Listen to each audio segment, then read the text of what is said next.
I'm not going to bore you, and I'm going to have Pam get up and say a few words, but there's really, she can talk as long as she wants because this is a very important decision. This is a decision that covers a tremendous amount of territory. But I want to just thank, again, the Supreme Court for this ruling. It's a giant. It's a giant. And they should be very proud, and our country should be very proud of the Supreme Court today.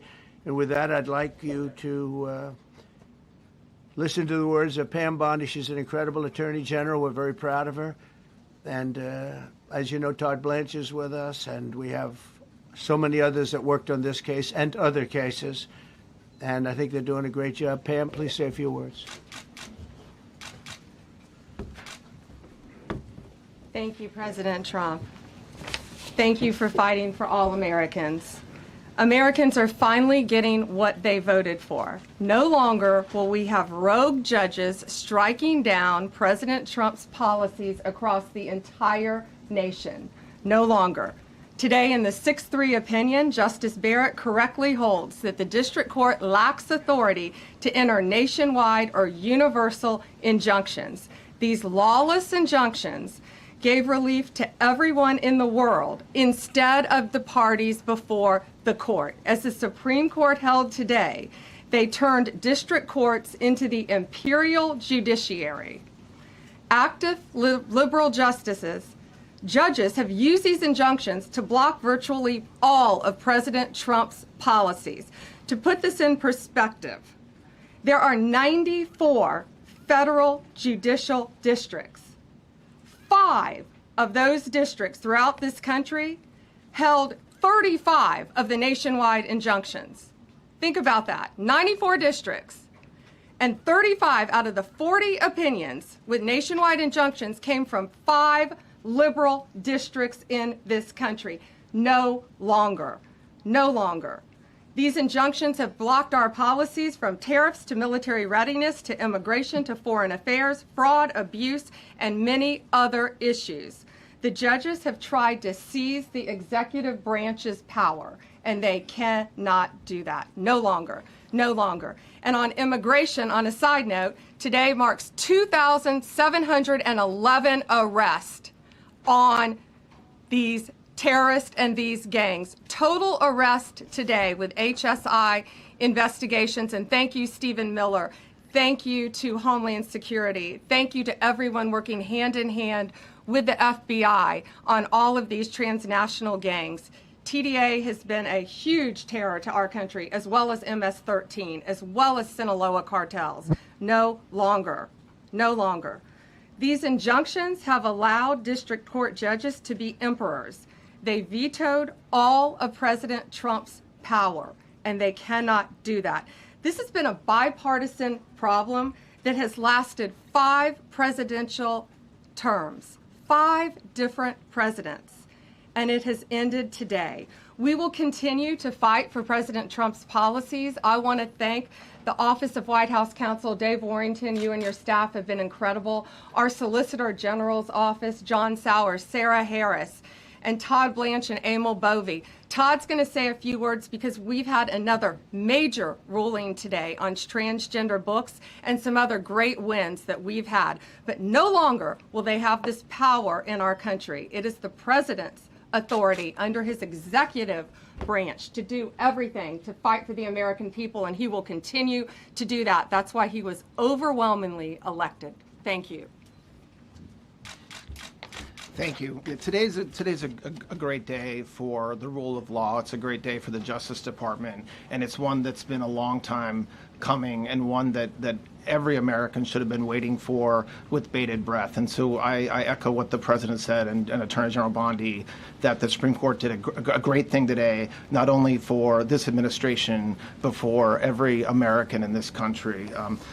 If not for the injunctions case, we would be here talking about another great decision that came down today, the trans books case, which restores parents' rights to decide their child's education. Seems like a basic idea, but it took the Supreme Court to set the record straight, and we thank them for that. And now that ruling allows parents to opt out of of dangerous trans ideology and make the decisions for their children that they believe is correct. And so we thank the Supreme Court for that. There's been multiple decisions over the past several weeks that just show why this nationwide injunction ban had to happen. For example, what I mean by that is local district court judges issuing decisions that are clearly contrary to law just because they don't like the policy of President Trump. And when it gets to the Supreme Court has to correct it. But that takes time. The Attorney General thanked our lawyers, and I'll do it again. Our lawyers are working 24 hours a day, 7 days a week to fight these injunctions and to emergency appeals, emergency stays, going back to the district court judge, asking them to change their view. And so their hard work is really paying off today, but over the past few weeks. We had a stay of an order that prevented DHS from moving aliens to a third country. We had a stay of an order that stopped the Department of Defense from implementing military readiness, the EO that President Trump signed. We had another stay of an order forcing reinstatement of fired executive branch employees entirely within the President and Article 2, his right to do. We had a stay of, as you all know, of numerous DOJ cases. And again, every one of those stays requires a tremendous amount of work and effort by the lawyers and the parties involved, and they should be doing other work. They should be doing the work that the President and this administration demands and has a right to demand, and not fighting these local judges who don't make decisions based on the law. They make decisions because they just simply don't agree with the administration's decision about a policy, and that's wrong. Thank you. Any questions? Yes, for Pam, please. Go ahead. Sure. Thank you, Madam Attorney General.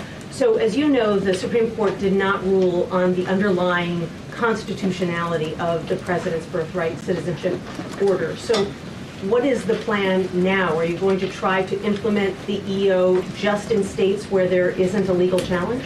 Yes, so birthright citizenship will be decided in October in the next session by the Supreme Court, unless it comes down in the next few minutes.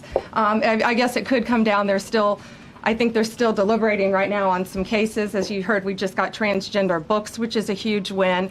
But most likely, that will be decided in October in the next session. However, it indirectly impacts us because, as you correctly pointed out, if there's a birthright citizenship case in Oregon, it will only affect the plaintiff in Oregon, not the entire country. So yes, it's indirectly, but that's pending litigation, and we're waiting on that in the next term. And how concerned are you that the Supreme Court will come back and determine that the executive order is unconstitutional? Oh, we're very confident in the Supreme Court. But again, it's pending litigation, and that will directly be determined in October, but it indirectly impacts every case in this country, and we're thrilled with their decision today. Peter. Madam Attorney General, thank you for being here to take our questions. A couple questions to the both of you. The EO had a 30-day grace period before it goes into effect.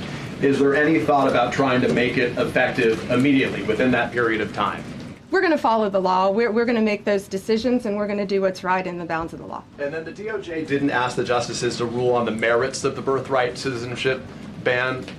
Just for explanation purposes, why? Sure, because that's going to come down in October in the separate. This was huge because it's indirectly impacted today. As I said, it's case by case. Let me reiterate, of the 35 of the 40 nationwide injunctions filed against this president, against his executive authority as President of the United States, 35 of them came from Maryland, D.C., Massachusetts, California, Washington. I mean, that's crazy. These 5 districts. So yes, it indirectly impacts us. It will be a separate decision in October. Next question. Thank you, Mr. President. A question for you, sir. Do you believe this ends the power of the lower court judges to stop your agenda? Do you see this as a full green light for your agenda going forward? Well, you'd have to really speak to the lawyers about that. But this is really also a decision based on common sense. It didn't work the other way. It was a disaster where somebody from a certain location in a very liberal state or a liberal judge or a liberal group of judges could tie up a whole country for years because their decision would sometimes take years to overturn. We've overturned many of the decisions, but it would take years to do it. And we have to act quickly when it comes to illegal immigration. We have murderers, killers, we have drug dealers, we have what they've allowed to come into our country should never be forgotten. It should never be forgotten what they've done to our country. And we have to be able to act very quickly, and we're going to do that. Thank you. Justice Amy Coney Barrett, sir, I know that you praised her and her opinion here in this case. She has taken some heat, though, from some of your supporters who have labeled her weak, a squishy, a rattled law professor. What is your take on that? I don't know about that. I just have great respect for her. I always have. And her decision was brilliantly written today, from all accounts. Yeah. Transgender ruling, Mr. President. What would you say to Americans who fear that this is more and more concentration of power in the White House and the executive? Well, this really brings back the Constitution. This is what it's all about. And this is really the opposite of that. I mean, the question is fine, but it's the opposite. The Constitution has been brought back. Thank you so much, President Trump. Illegal crossings in the border are 0 now. 0. Does everyone hear that? 0. Trump 2028! Do you intend, President Trump? Who's that guy? I like him. He's working the cameras. With this new reality, President Trump, in the border, do you intend to engage personally with leaders from South America, not only Central America, in order to tackle this situation in a different way, and if you have a perspective of meeting some presidents from South America, as Brazil, for example? Well, you should, as an example, not South America, but NATO over the weekend. Yeah. They have great respect for our country now. They did things that nobody thought was possible. They took funding from 2% to 5%. Nobody thought they'd ever pay the 2%, and now they're paying the 5%. It's over $1 trillion more a year. Think of that, $1 trillion. Nobody thought that could happen. That's a different group of people, different countries. But we get along with a lot of countries. We are respected again. Our country, the U.S., is respected again. Was not respected 6 months ago, I can tell you. We ask about the Yeah, go ahead, please. Yeah, Mr. President, you have a deadline coming up on trade in 2 weeks. Which countries, if On what? any, on trade, on tariffs? Yeah. Sir, which countries, if any, are close to agreements with the administration? Well, that's an interesting question. We've made a deal with China. We've made a deal with probably 4 or 5 different countries. With the UK, it was a great deal for both. And we're in the process of making some others. But ultimately, in fact, Scott is here, and Howard Lutnick, these 2 guys have been doing an incredible job, and the people that work with them have been doing an incredible job. But, you know, we have 200 countries. You could say 200 countries plus. We can't do that. So at a certain point over the next week and a half or so, or maybe before, we're going to send out a letter. We talked to many of the countries, and we're just going to tell them what they have to pay to do business in the United States. And it's going to go very quickly. But some of the bigger countries, so India, I think we're going to reach a deal where we have the right to go in and trade. Right now it's restricted. You can't walk in there. You can't even think about it. We're looking to get a full trade barrier dropping, which is unthinkable, and I'm not sure that that's going to happen, but as of this moment, we've agreed to that, go into Indian trade. We're going to be trading in China. That's going to come a little bit down the road, but we're going to be trading in China. We have a lot of great things going, and we're getting along with countries, but some will be disappointed because they're going to have to pay tariffs. And we've taken in already hundreds of billions of dollars in tariffs. No inflation. The only problem we have is we have a Fed guy that doesn't understand what's happening, and it would be great if he'd lower the rate because we'd be able to borrow a lot cheaper. Yeah, go ahead, please. Why don't we keep it on this subject? This is such a big subject. You know what? Trade is so big, but this, I don't know, in a certain way, this might be bigger than trade. I think this is bigger than trade. Yes, please, go ahead. I was wondering, though, if you could... Go ahead. Sir, on the transgender ruling, the Supreme Court ruling that parents with religious objections can pull their kids out of public school lessons that use LGBTQ materials. Pam brought it up. Your reaction to that ruling today, sir? I think the ruling was a great ruling, and I think it's a great ruling for parents. It's really a ruling for parents. They lost control of the schools. They lost control of their child. And this is a tremendous victory for parents. And I'm not surprised by it, but I am surprised that it went this far. It took us to bring life back to normal. So it's wonderful. It's parental. And I kept saying, we will give you back your parental rights. They were taken away, and this is a tremendous victory for parents. Yeah. Mr. President, if you look at the back at the last week, it's been extraordinary in terms of the action in the Middle East. You were at The Hague. I'm wondering hell of a week, hasn't it? I'm wondering now if you believe that Iran I'm wondering now, sir, if you believe that Iran has given up its long history of ambitions with nuclear weapons, or what you would like to see from them to prove that they do, and what type of meetings is your administration looking for next week with Iran? So Iran wants to meet. As you know, their sites were obliterated. They're very evil nuclear sites. They were, now has been proven. We had some fake news for a little while. The same people that covered the Hunter Biden laptop was from Russia. The same people that did 3 or 4 other Russia hoax. But on their ambition. No, wait, just listen. They came up with something that delayed the credit that our great pilots and these great what talent that was, and they hit it right down in the spot. 52,000 feet. Think of this dark, no moon, you couldn't see a thing. And they hit the refrigerator door, as they say. That's the size of a target, and overwhelmingly. And it's amazing what was done. We're the only ones that could have done it. And we took out the 2 of the other sites also. In addition to that, we finished them off. That was a very evil intention. I believe that, and again, time will tell, but I don't believe that they're going to go back into nuclear anytime soon. They spent over $1 trillion on nuclear, and they never got it together. And nothing was moved from the site, by the way. To do that is very dangerous. It's very, very heavy material. Those cars were most likely the cars of masons because they were pouring concrete at the top, at the hatch, as you know, the hatch going into the nuclear site. They wanted to reinforce it, and they had some masons there pouring concrete. By the way, that concrete was obliterated. It hit exactly at the concrete. It was, I don't think it had a chance to dry, but everything's down there. It's under millions of tons of rock. Please. Yes. Your administration has said that El Salvador is one of the safest countries in the hemisphere. So why haven't you yet canceled temporary protective status for that country? Was it part of the deal? Well, we'll take a look. We've had a great relationship with El Salvador. They have a fantastic leader. They built a massive prison system. And I don't know exactly why, but it's a hell of a system. And we bring people there, and when they go there, they don't get out. And frankly, when they hear they have to go there, they become very nice people. They become very nice people. It's a tough system, but it's a brilliant system. And it's a system done by a very, very good leader. We'll talk about El Salvador. A lot of respect. Yeah, please. Thank you. A question for you, and then a question for the Attorney General. As you go into negotiations and talks with Iran, are you demanding not only that there would be no uranium production inside of Iran, but also that Iran would turn over all existing stockpiles of uranium? Well, you know, we're a little early for that, but something like that, yeah, we'll do something like that.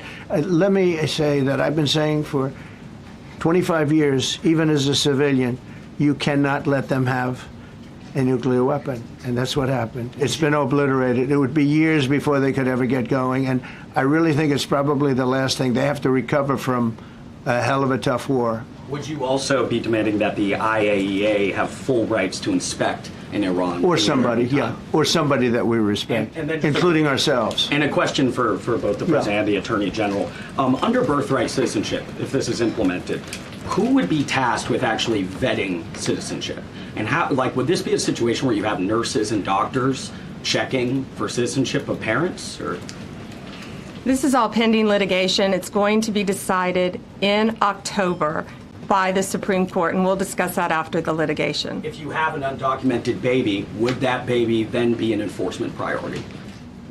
The violent criminals in our country are the priority now. Let me put it in perspective. Today marked the 2,711th arrest in our country of TDA members, just TDA. Everyone in this room agrees they are one of the most violent criminal organizations in the world. And the Biden administration let them walk into our country for the last 4 years. 2,711 of them today have been arrested in our country. That is the priority of Donald Trump. That is the priority of this country, of Homeland Security, of all of our lawyers, of FBI. That's the priority. That will be discussed in October when the Supreme Court hopefully rules in our favor, and we're very confident of that. But you should all feel safer now that President Trump can deport all of these gangs, and not one district court judge can think they're an emperor over this administration and his executive powers and why the people of the United States elected him. I just might add one thing, and they used birthright citizenship, some of the worst people, some of the cartels, to get people into our country, just so you know. And again, I say, if you look at the end of the Civil War, the 1800s, it was a very turbulent time. If you take the end day, was it 1869 or whatever, but you take that exact day, that's when the case was filed. And the case ended shortly thereafter. This had to do with the babies of slaves, very, very obviously. And I think we're going to win. People didn't, I don't think they went about discussing it right. I came along and we looked and we said, wait a minute, this is wrong. We've been looking at birthright citizenship wrong for years, but they've used it. The cartels have used birthright citizenship to get very bad people in, and what Pam's doing and what Todd and everybody else, what they're doing at DOJ and all over, FBI, ICE, Border Patrol, these are incredible people.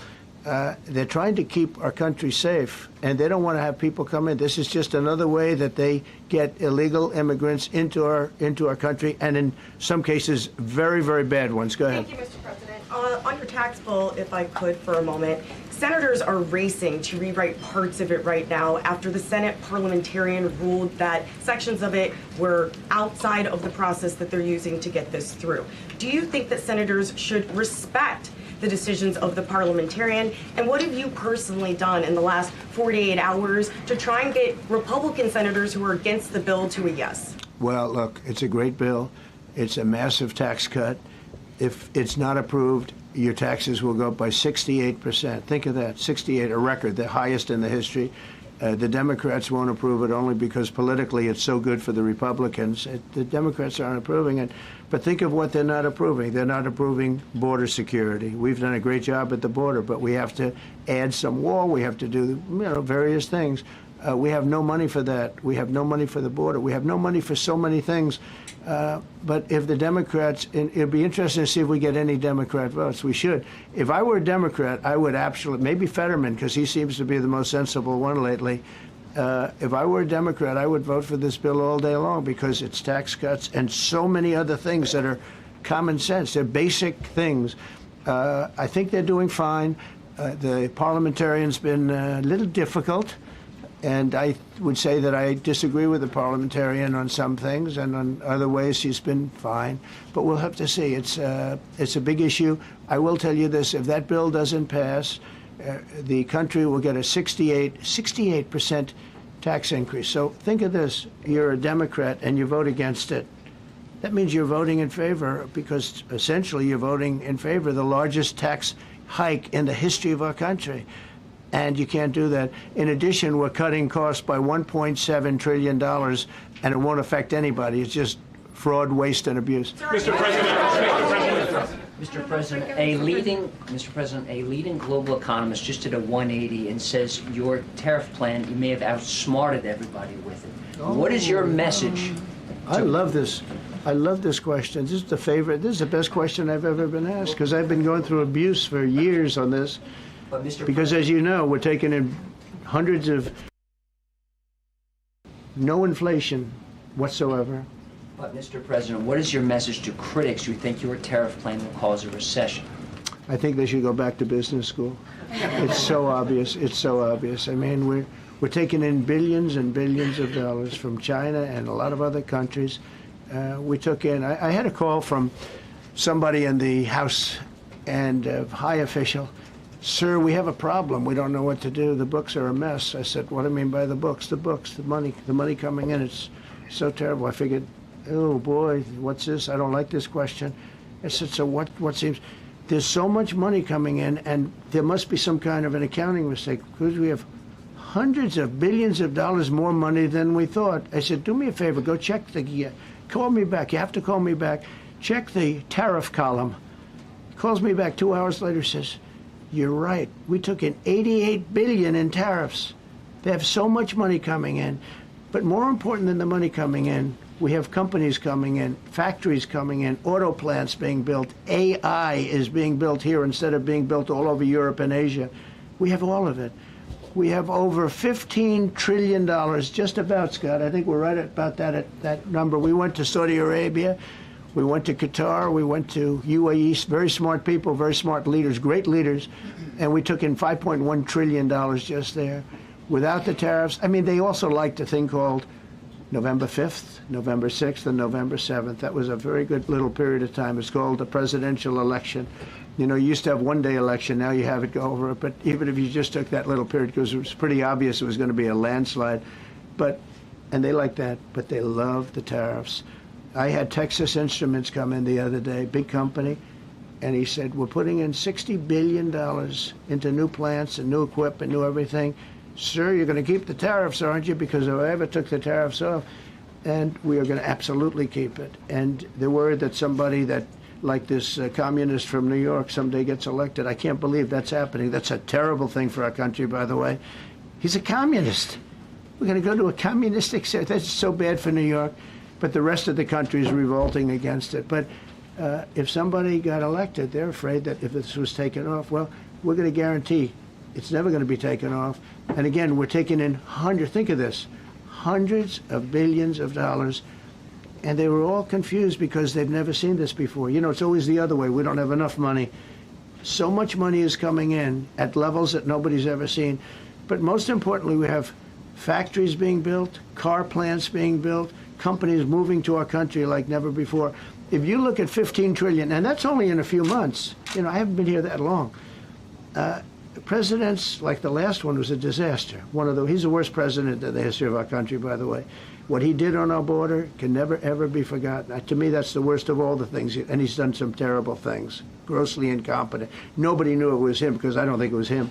I think it was whoever was controlling the auto pen. But our country is doing great. And those leaders and other leaders, I just left, as you know, a large group of the most highly respected people. And that includes big countries. When you look at Germany and France and Spain, although Spain didn't come through, but they will. By the way, guaranteed they will. That was the only country that sort of tried to hold back on putting up the money. But just so you know, they said, it's unbelievable what's happened to the USA. You were a dead country. We didn't respect the country, the leader. You were dead as a doornail. One said to me, you went from being a dead country, you are right now the hottest country anywhere in the world. The whole world is talking about the USA, and everybody wants a part of it, and they're pouring into our country, and you're going to see those numbers. Thank you for that question.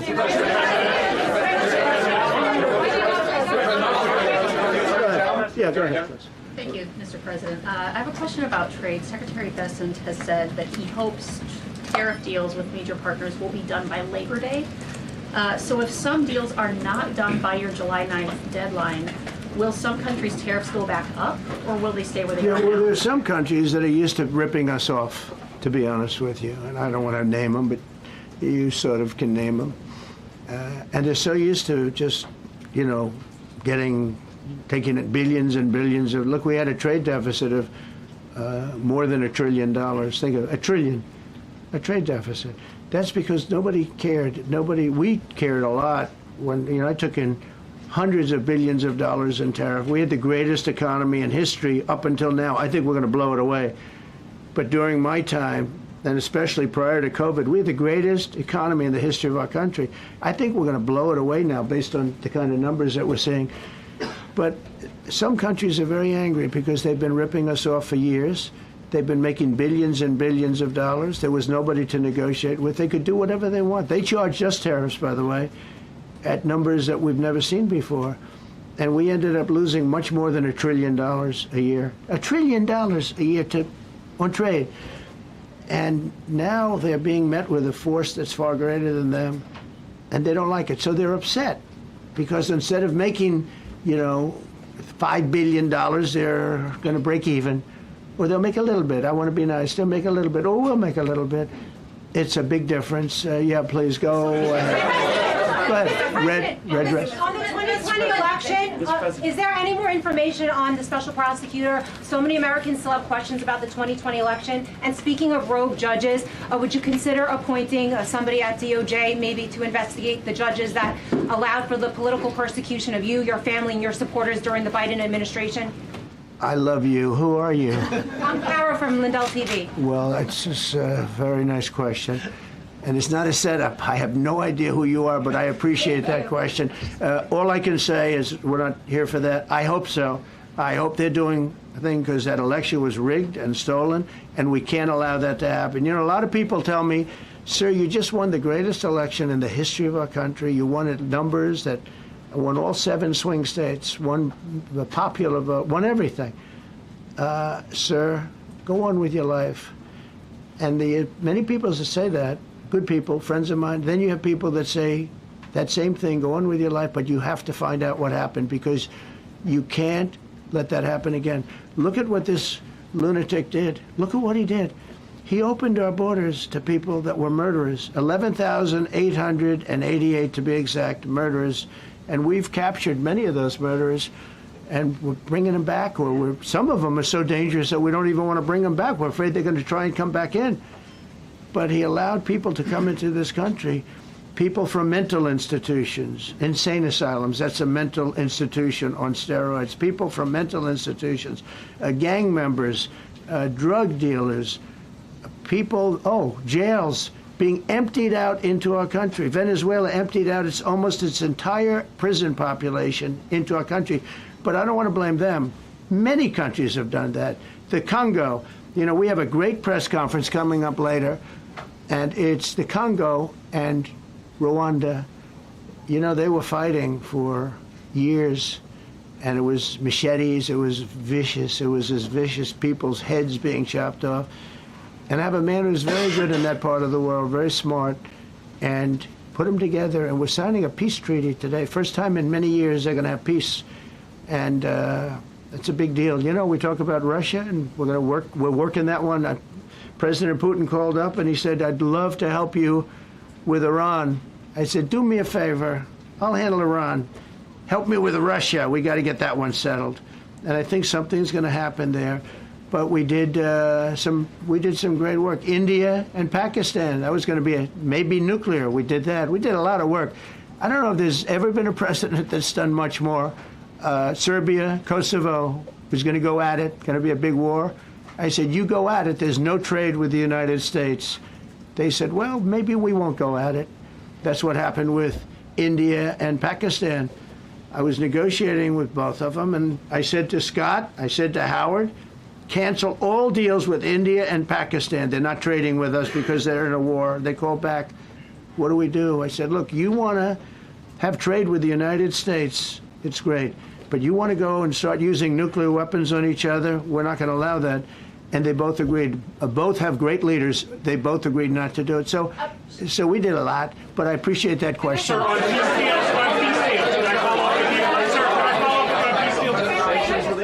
Thank you so much. Thank you, Mr. President. Thank you, Mr. President. I was just speaking with Senator Ron Johnson on the One Big Beautiful Bill, and he says he really wants to get to yes for you and get this accomplished. He does. He's a good man. But he also said that he needs more time, and he is not certain that the July 4th deadline is possible. Well, then he's not such a good man. Because there's too much work to do. He's a good man. Ron Johnson's doing a good job. He's very committed. Every Republican senator is committed. And, you could have a couple of grandstanders, in all fairness. You could have somebody else. And it's very dangerous because our country would go from being the most successful country in the world to who knows what happens with a 68%, think of it, 68% tax increase. That was given by the Democrats because they like high taxes. I don't know what happened. All my life, I'd grow up and I'd watch politicians talking. I'd say, oh, that's fun. And they were always saying, we will cut your taxes. We will cut your tax. I never heard it. They say, we will raise your taxes. And they elect people like this guy in New York that maybe has a chance. I find it hard to believe, but he maybe has a chance. They want to raise your taxes. So they want to see a 68% tax increase. That's more money than anybody could afford. You'd go into a depression if that ever happened. So I think there's a lot of pressure to get that approved. President Trump, is the July 4th deadline to you? If it's important. It's not the end all. It can go longer, but we'd like to get it done by that time, if possible. And look, we have a lot of very committed people, and they feel very strongly about a subjects that you're not even thinking about that are important to Republicans. The problem we have is that it's a great bill. It's a popular bill, but we'll get no Democrats only because they don't want to vote for Trump. If they if that bill was their bill, oh, they would be so happy. It's so great for our military. It's great for everything. And they would normally vote, but because their hatred of Trump, they have Trump derangement syndrome at levels never seen before. And instead of voting for a tax cut, they're voting for a tax increase of 68%. They're voting to destroy Social Security, destroy Medicare, and destroy Medicaid. And we're voting to make them perfect and to make them better, make them stronger and better. They're going to destroy Medicaid, and they're going to destroy Medicare, and Social Security will follow. If you vote for the Democrats, you're dead on those three things. Thank you, Mr. President. On a related subject, many Democrats have said that they are not going to support crypto bills in Congress only because of you and your family's personal crypto ventures. And these votes are in some cases needed to pass. Are you open to the idea of pulling away from your personal crypto ventures just for the next few years if that helps get these crypto bills passed in the next few months? Well, it's a very funny thing, crypto. So I became a fan of crypto, and to me it's an industry. I view it as an industry, and I'm president. And if we didn't have it, China would, or somebody else would, but most likely China. China would love to. And we've dominated that industry. It's a big industry, by the way. In fact, when the stock market went down recently, crypto and Bitcoin and all of that went down much less than anybody else as a group.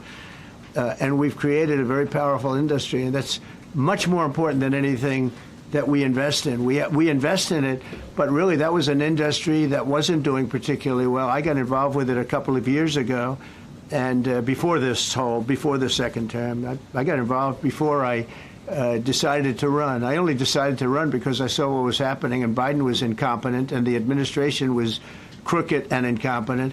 And I was in Bitcoin then, not knowing if I was going to do it a third time. So it's become amazing. I mean, it's the jobs that it produces. And I notice more and more you pay in Bitcoin. I mean, people are saying it takes a lot of pressure off the dollar. And it's a great thing for our country. So I don't care about investing. You know, I have kids, and they invest in different things. They do believe in it. But I'm president, and what I did do there is build an industry that's very important. And, you know, if we didn't have it, China would. Okay. Sir, Mr. President. Go ahead. With the glasses. Gentlemen, go ahead, please. Go ahead. Thank you, Mr. President. So, are you going to cut funds in the sanctuary states, like, for instance, California? They keep supporting illegal immigration, and then these people work under Yeah, we're the giving table. them a hard time. And also, in a foreign policy question. I mean, they don't have a governor in California. They have a man that wants to give away everything to people that nobody's seen before. If we didn't go into Los Angeles with the military, which did a fantastic job, but if we didn't go into Los Angeles bringing in the National Guard, I would have brought the military if it was necessary, because you have to. We have the right to. That was another thing upheld by the Supreme Court. But if we didn't go in with the National Guard and be strong and tough, you wouldn't maybe have Los Angeles. It would be like the rest of California, the rest of Los Angeles. They lost 25,000 houses in a fire. They should have lost none. You know, I sent the water down. I had to break into their water supply because they just refused to do it. They're crazy. There's something wrong with them. They have plenty of water. They don't have droughts or anything. They have plenty. We let it come down from the Pacific Northwest. They routed all the water out into the Pacific Ocean for environmental reasons, okay? And now you have 25,000 houses, none of which would have burned down if you had the water. They didn't have water. They didn't have water for the fire pumps. They didn't have water in the sprinkler systems that people put in. So the answer is we're going to work with governors. We're going to work with radical left Democrats and Democrats, and we're going to make it good for everybody. We'll have to stop the crime in those, in the case of the cities, I think I can say just about all cities with heavy crime are run by Democrats. Go ahead.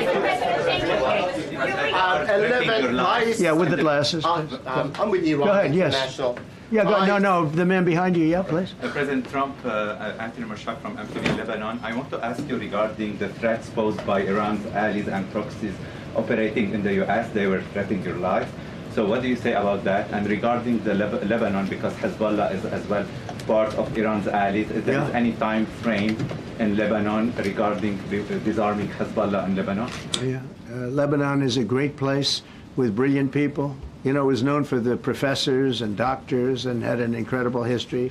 and hopefully we can bring it back again. I just appointed a friend of mine who's Lebanese, and I didn't know he was Lebanese. I've known him for 20 years, very, very successful man. And I just appointed him. And I said, why would you want that? He said, because I was born there, I was raised there, I love it. I love it so much. I said, it's very dangerous going to Lebanon as ambassador. And he said, that's what they say, but I don't care about danger. I mean, this is a guy that is just a very big business guy. He wants to give up his whole life to go to Lebanon because he believes in it so much. We're with Lebanon all the way. We'll try and straighten it out. Your life as well. So what action? Threaten my life? Yeah, they have threatened. I get that throbbing feeling every once in a while. Get that throbbing feeling, but you know what? That's okay. This is a dangerous business. What I do is a dangerous business. I tell the story of the car companies and different people in different professions you have. Race car drivers, as an example. 1/10 of 1% die. Bull riders, 1/10 of 1%. That's not a lot, but it's people die. When you're president, it's about 5%. If somebody would have told me that, maybe I wouldn't have run. Okay? This is a very dangerous profession. Yeah, please. By the way, so many questions. Should we keep this going, Pam? Or not? This is the opposite of Biden. Biden would take a half a question and he'd leave without answering it. Go ahead. On Iran. You tell me when it gets boring. Okay. If Iran. Are you from Iran? No, I'm not from Iran. I'm from the UK. But if the intelligence reports conclude that Iran can enrich uranium to a level that concerns you, would you consider bombing the country again? Without question, absolutely. Have you had any conversations? Turned out to be unbelievable. But, our incredible flyers and I call them the shots, these guys are unbelievable. Think, from 52,000 feet, they hit the equivalent of a refrigerator door. They actually hit it right in the center, so it's much smaller than that.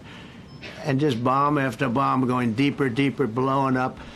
Incredible, incredible thing. I don't know if you heard the general. He was very impressive. Raisin Cane. He's the one that beat ISIS for me.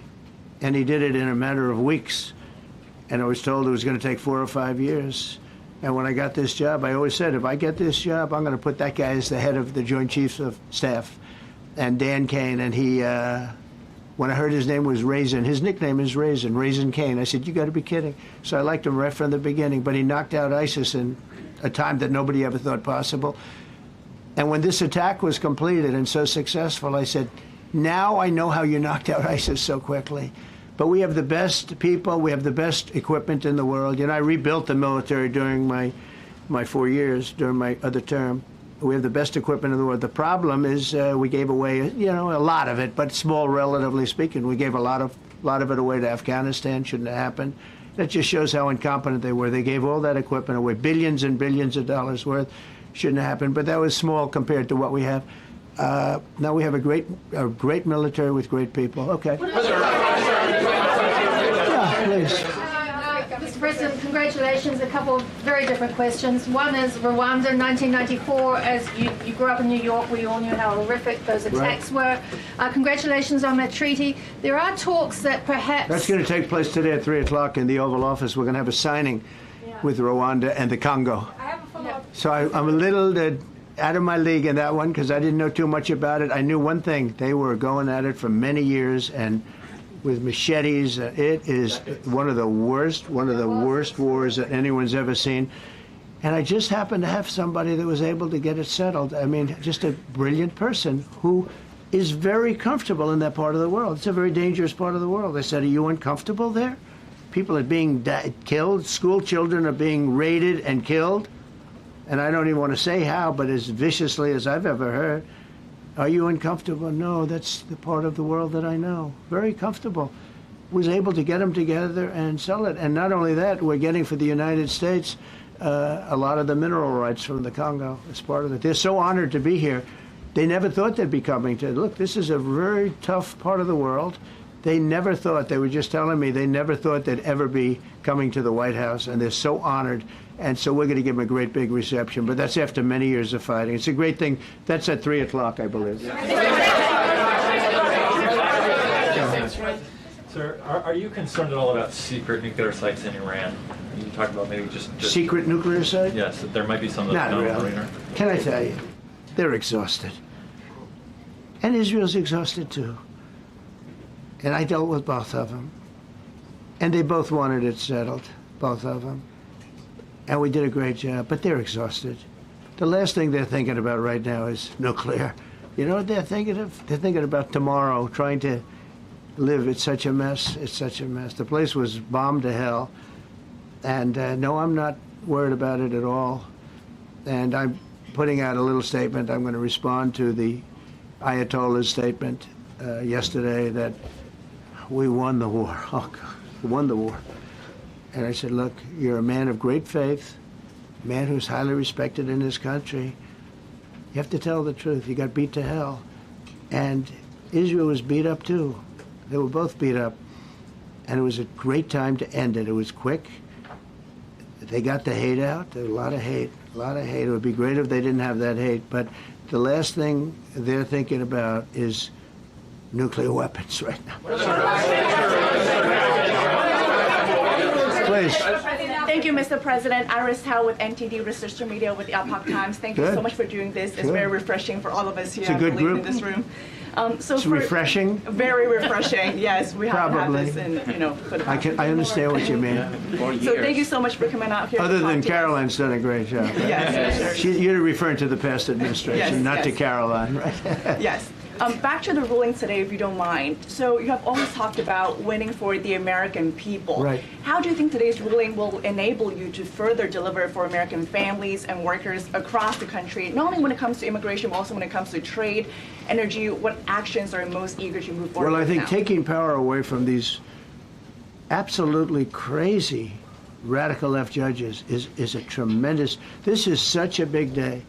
This is such a big day. It's like it's sort of sad because we're doing the signing at 3 o'clock, and this may very well dominate the signing of a big war that was going on and really affecting the continent of.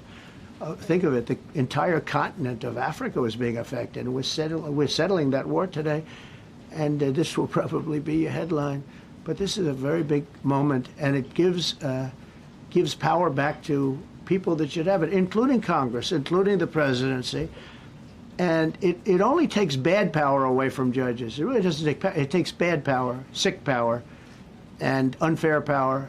And it's really going to be, this is a very monumental decision. Yeah, please. Yes, President, thank you very much. On July 9th, is that July 9th date set for tariffs to snap No. back? Or could there be a... We can do whatever we want. We could extend it. We could make it shorter. I'd like to make it shorter. I'd like to just send letters out to everybody. Congratulations, you're paying 25%. He doesn't want. He's a much nicer person than I am. Go ahead. Did you finish it up? Who are you considering for the Federal Reserve then? And are you speeding up that process? I see Secretary... Oh, he's terrible. He's terrible. I mean, I have a list of things. We're like 38 on the list. We pay, Cameroon and different places are paying the same as us. Because, you have somebody sets a rate at 4% or 4.5%. It's hard to go out and say we should be paying 1% when you have your so-called experts doing that. And the sad part is, as per the question that you asked about tariffs, we've had the tariffs and we have less inflation than we had before. What we have is a hell of a lot more money, a hell of a lot more income, and we shouldn't be paying a rate like that. In other words, when we pay a rate, I'll tell you, each point is the equivalent of $300 billion. So if we had it down 3 points, because I think we should be at 1, you have Switzerland is at 0.25. In other words, 25% of 1%. And they're the number 1 right now. But we should be the number 1. And soon you're going to have, I think, you're going to have where the people will pay will pay, like we had a few years ago, where you put up money, you loan money, and you actually, instead of paying, you get paid. I love that. I don't know if it's any good, but I love it, where you put up money and you get paid. but we should be in a category. So we should be at the top of the list, not toward the bottom of the list. But we have a man who's not a smart man, and he probably has Trump derangement syndrome. And he's just not a smart person. What he's doing, though, he's hurting us for years to come. Because if we borrow money at 2 points higher than we should be paying, that's $600 billion. Wouldn't you say those numbers are about right, Scott?